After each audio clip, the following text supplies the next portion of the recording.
All right, YouTube, we're going to take a quick detour from the 360 and wrench on a Ferrari F12. So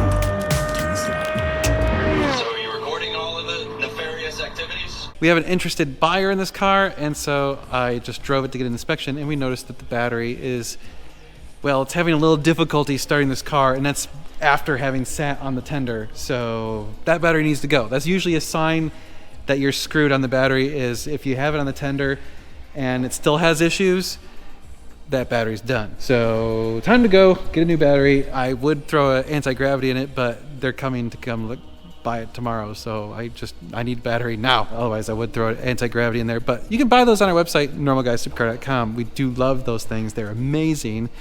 Much better, of course, a little bit more expensive.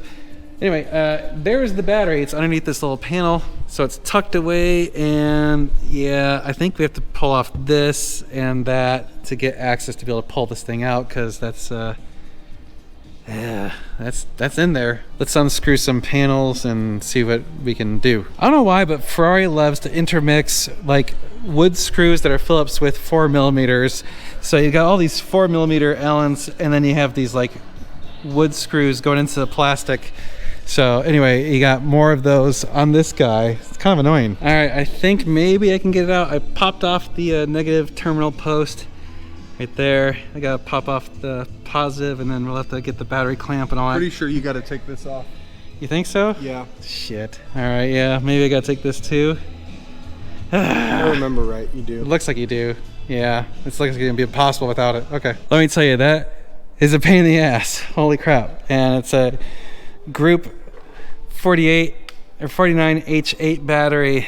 Woo, as a heavy battery. Whew, that was, my back's feeling that one, pulling that thing out. Woo. All right, well, let's get a new battery. All right, YouTube, new battery is in. Just putting everything back in and tightening it up and buttoning everything down. Let me tell you, this thing's kind of a pain in the ass. I don't know, most Ferraris are kind of a pain in the ass now that I think about it. This one's particularly bad. The 430s suck. California, it might be worse. Yeah, California's up there. 430s and 458s, 360s, it's all in the driver's footwell. Much easier than this one, I think. But it's uncomfortable. Mm-hmm. This thing's a pain in the ass. Who has to drive it to test it out? Oh darn. Yay, it's all put back together. Yay. Yeah, this is a pain in the ass, but all right, battery changed out in the F12. Resume 360.